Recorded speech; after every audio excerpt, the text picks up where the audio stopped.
ओम शांति।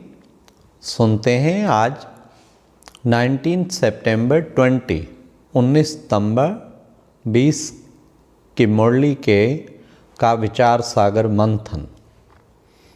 आज प्यारे बाबा ने मुरली में कहा, तुम बच्चे हो सत्य तीर्थ वासी। कितना सुंदर शब्द बाबा ने दिया, सत्य तीर्थ वासी। बाबा ने कहा कि बच्चे तुम यात्रा पर जाते हो और यात्रा इसी समय शुरू होती है और यात्रा तब तक शुरू नहीं हो सकती सच्ची यात्रा जब तक कि सच्चा पंडा ना आए। तो मैं सच्चा पंडा संगम पर आता हूँ और तुम सबको फिर यात्रा पर ले जाता हूँ। तुम्हारी यात्रा है वापस घर जाने की। बाबा ने कहा वो लोग भी यात्रा पर होते हैं तो पवित्र रहते हैं कोई। इसी तरीके तुम बच्चों को भी इस यात्रा पे सदा पवित्र रहना है। और फिर बच्चे तुम्हारी तो सबसे मुख्य है याद की यात्रा। और यात्रा में ये देखो कि सच्चे यात्री उनको मानते हैं जो अथक और रुके नहीं।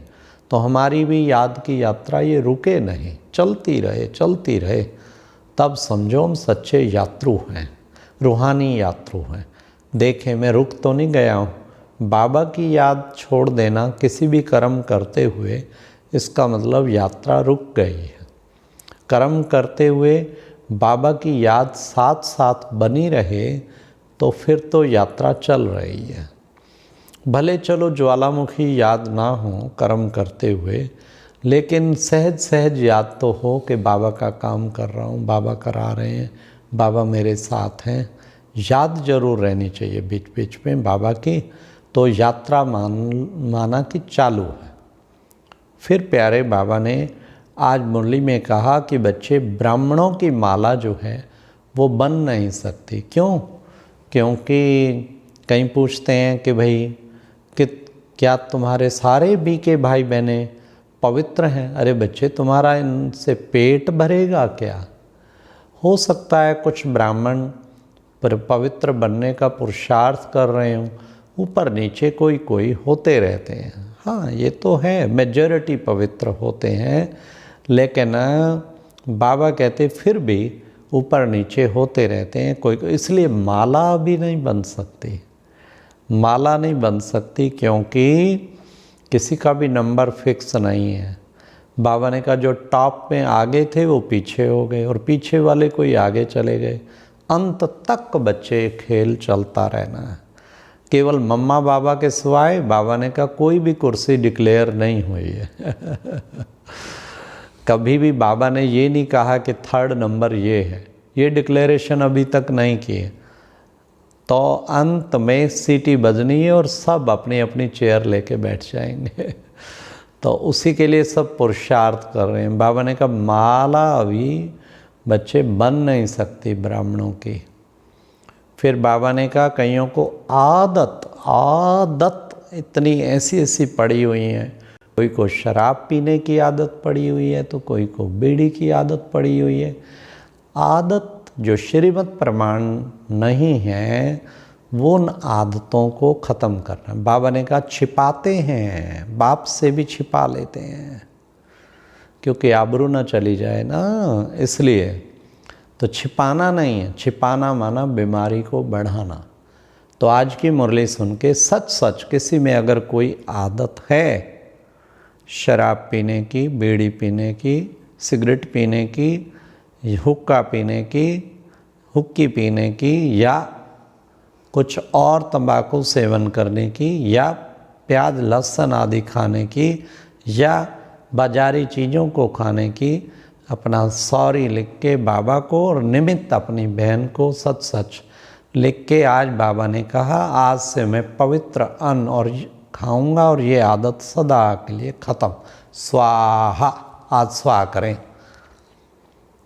किसी भी आदत को ज़्यादा बढ़ने देना बहुत नुकसानकारक है। इसलिए आदतों को हमें ठीक करना चाहिए, श्रेष्ठ आदत का निर्माण करना चाहिए। फिर बाबा ने कहा कि बच्चे ये तुम्हारा अंतिम जन्म है और अंतिम जन्म में तुम बच्चों को पवित्र रहना है। ये बाबा का ऑर्डिनेंस है, उसको ज़रूर हमें पूरा पूरा फॉलो करना है। बाबा ने पूछा सच्चे ब्राह्मण कौन? सच्चे ब्राह्मण कौन? जरा भी कहीं भी दृष्टि ना जाए, अपवित्र संकल्प ना आए। बाबा ने कहा अभी तक तो एक भी ऐसा नहीं बना है। फिर बाबा ने कहा अंत तक बच्चे ये कर्मातीत अवस्था जब तक होवे तब तक ये थोड़ा ना थोड़ा माया चांस लेती रहती है। इसलिए तुम बच्चों को पूरा अटेंशन देना, जरा भी दैहिक दृष्टि ना जाए, जरा भी अपवित्र संकल्प ना आए। पूर्ण पवित्रता का पाठ मुझे पक्का पक्का पढ़ना है। ये है प्यारे बाबा की आज्ञा। इस तरीके जितना प्यारे बाबा की हम आज्ञा पालन करते हैं उतना ही बाप समान हम बनते जाते हैं। फिर प्यारे बाबा ने कहा बच्चे माया भुला देती है, हाँ, और फिर विक्रम करा देती है। वैसे कोई डिफ़िकल्टी नहीं है, आत्मा समझ के बाप को याद करना कोई डिफ़िकल्टी नहीं है, लेकिन ये माया भुला देती है, विक्रम करा देती है, तो भूलना नहीं चाहिए ना। जबकि सर्वशक्तिवान बाबा मेरे साथ है, फिर भूल क्यों जाते हैं? इतनी बड़ी हस्ती मेरे साथ है, फिर क्यों भूल जाते हैं? तो रूहानी नशा रहना चाहिए ना, और निश्चय भी होना चाहिए और नशा भी होना चाहिए। निश्चय और नशा हो तो स्थिति कितनी अच्छी बन जाएगी। उस निश्चय पे पक्का टिके रहना चाहिए। फिर बाबा ने कहा बच्चे काम महाशत्रु है, इस काम का काम तमाम करो। ये काम महाशत्रु है, इसलिए महाशत्रु तो इस पर विजय पाने से बाबा ने कहा काम जीते तुम जगत जीत बनेंगे, सारे जग को जीत लेंगे। इसलिए बच्चे इसमें पूरा पूरा पुरुषार्थ करना है। हाँ, कामेशु क्रोधेशु कहते हैं ना, काम पर विजय प्राप्त करेंगे तो क्रोध पे भी विजय प्राप्त। काम से ही क्रोध की उत्पत्ति होती है। फिर प्यारे बाबा ने कहा विचार सागर मंथन बच्चे करना है। जितना जितना तुम विचार सागर मंथन करेंगे उतना ही बच्चे तुम महान बनेंगे। विचार सागर मंथन बहुत ज़रूरी है बच्चे। बाप को थोड़ी करना है, बाप का तो जो पार्ट है वो फिक्स है, वो बच्चे बाबा को सुनाना ही है। उसके लिए बाबा को मंथन नहीं करना पड़ता है। बच्चों को औरों को समझाना होता है तो बच्चों को मंथन करना है। तो विचार सागर मंथन की भी एक आदत डाल लें। जितना मंथन करेंगे उतना ही हम शक्तिशाली बनेंगे। इसलिए रोज़ाना मुरली मंथन सुनाया जाता। मुरली मंथन हम रोज़ सुने भी और खुद भी करें, औरों को भी सुनाएं। तो मंथन में मक्खन मिलता और उसमें धारणा होती, फिर शक्ति मिल जाती हमें। तो बाबा इसलिए फिर बाबा ने कहा बच्चे अलफ और बे दो ही तो बातें हैं। अलफ को अच्छी तरह समझ लिया तो बच्चे फिर बादशाही पक्का मिलेगी। बाप को अगर पक्का निश्चय हो गया मैं बाप का बच्चा हूँ तो वर्षे का हकदार 100% बनेगा। अलफ और बे का कनेक्शन है।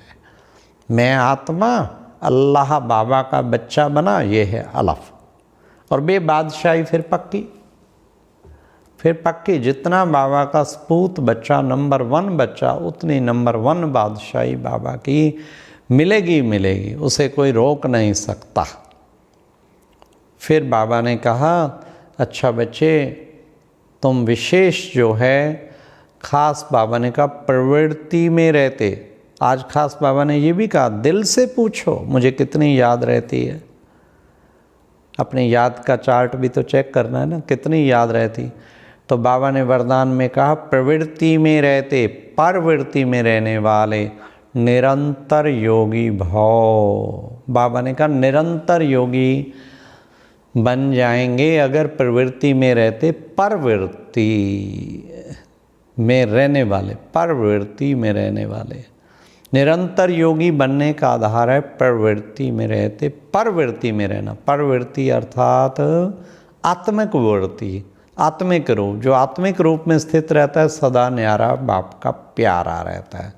कुछ भी करूँगा लेकिन वह महसूस होगा जैसे हाँ काम नहीं किया लेकिन खेल किया। आत्मिक स्थिति की कितनी महत्ता है, सोचो, हाई जंप हो जाता। सिर्फ स्नेह और सहयोग के साथ शक्ति को एडिशन करो तो हाई जंप लगा लेंगे। फिर बाबा ने आज कहा कि बुद्धि की महीनता अथवा आत्मा का हल्कापन ही ब्राह्मण जीवन की पर्सनैलिटी है।